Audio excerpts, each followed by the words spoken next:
Greetings, ladies and gentlemen, and welcome to today's edition of Tales from Outer Space, where I take stories from across the internet and read them for your entertainment. This particular story is called Red Tape, written by Shogun CDN.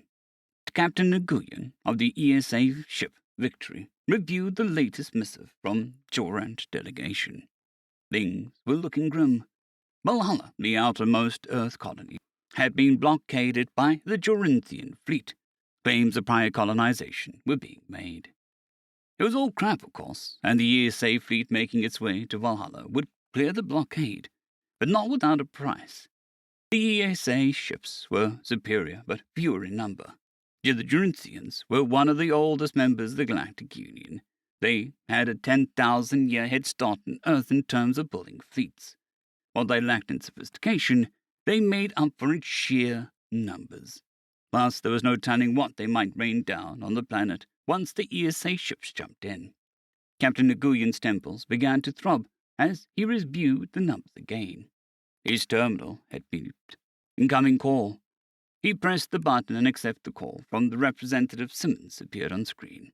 Captain Nguyen had been dealing with this character for a few weeks now, ever since the Jorant fleet first appeared. The man seemed greasy and made Captain Nguyen uncomfortable, even over billions of miles away. "Captain Nguyen," Simmons said in a slight southern drawl that Nguyen could not place.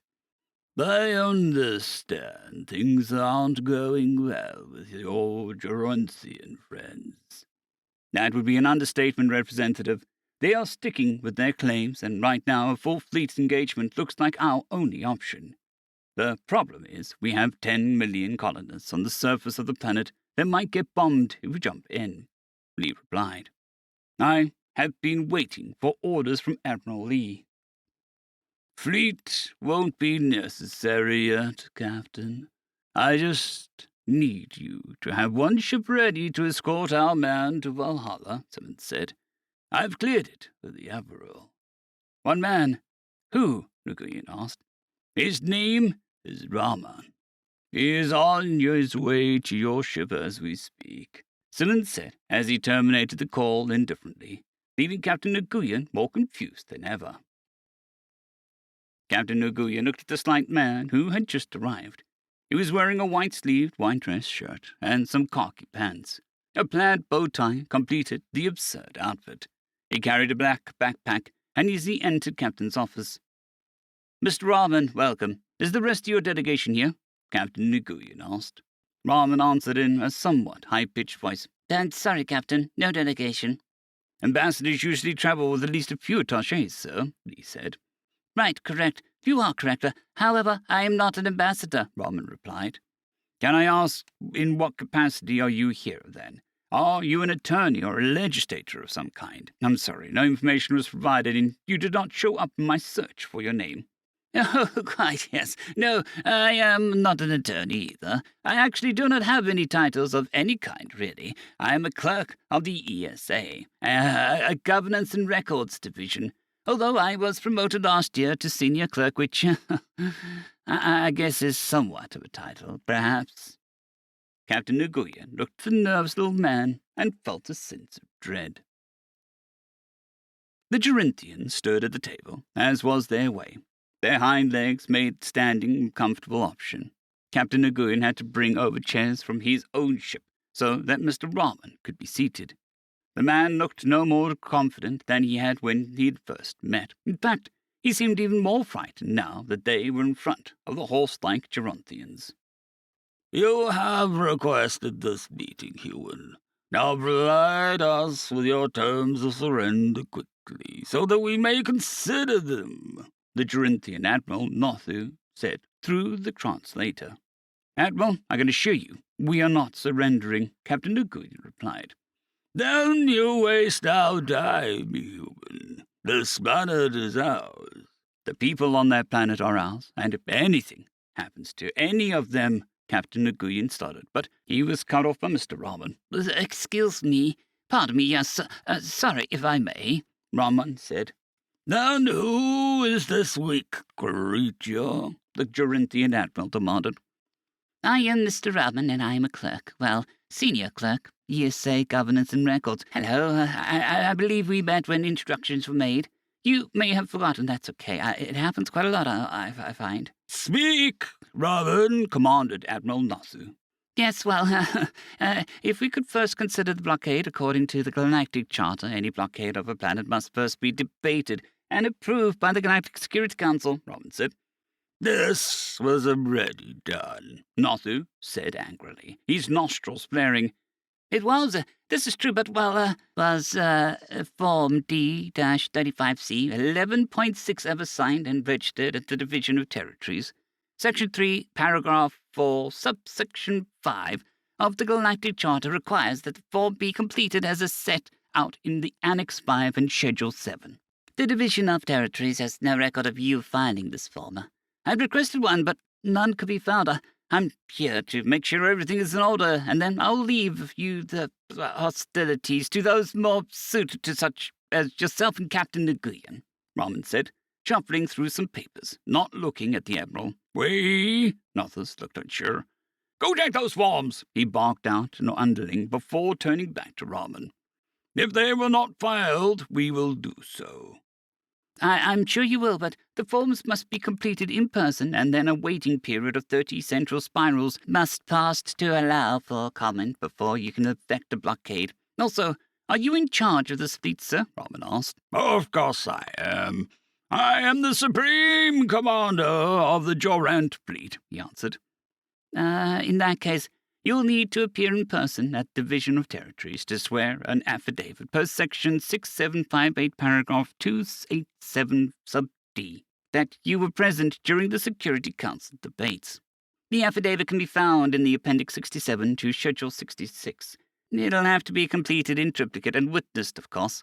The instructions can be found in the Section 68843. Please keep in mind that there are several cross-references to properly identifying the planet in question. That's Sections 4976 through 4992.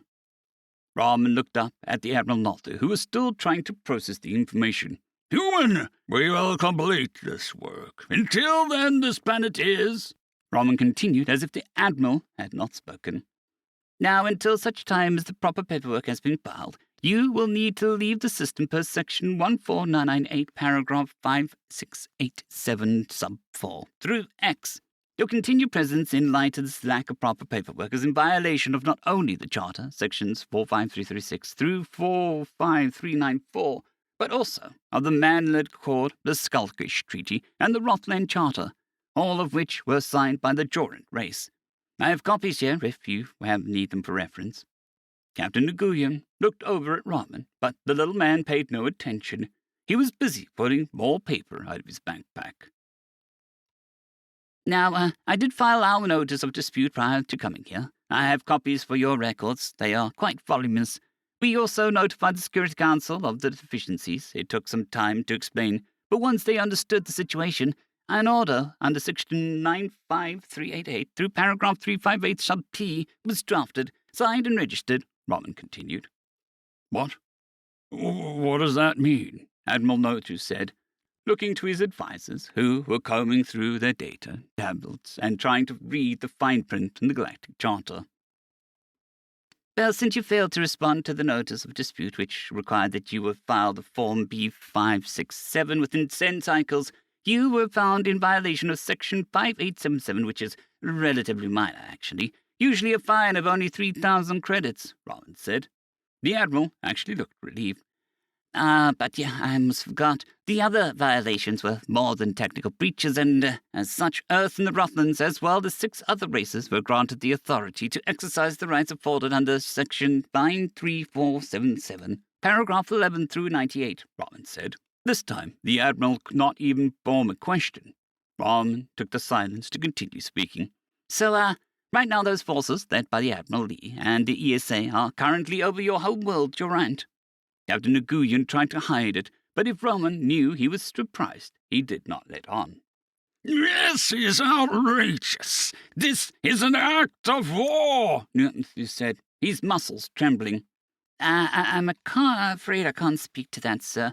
Although I can say that we did not file Forms P-577 or C-488, which would be required prior to declaring war.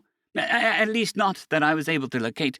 They may have been filed in the wrong place, though. Our junior clerks have been trying to clean things up.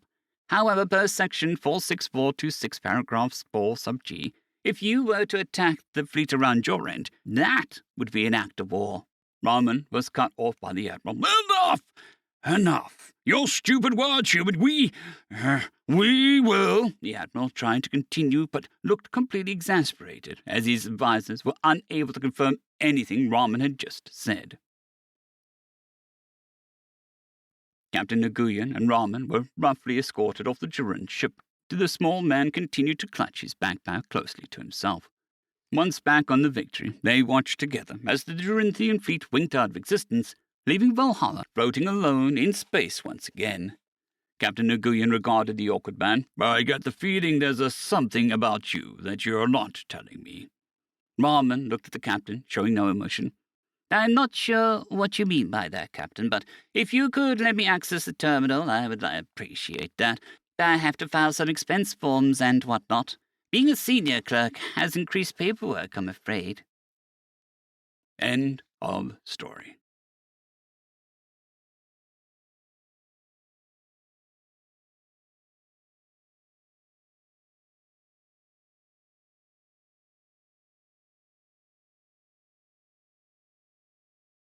I'd greatly like to thank our Tier 5 channel members, Caspar Arnholtz, John Creighton, Manatharia, 050, Dragzoon WRE, and Elijah Silvercross. Thank you very much.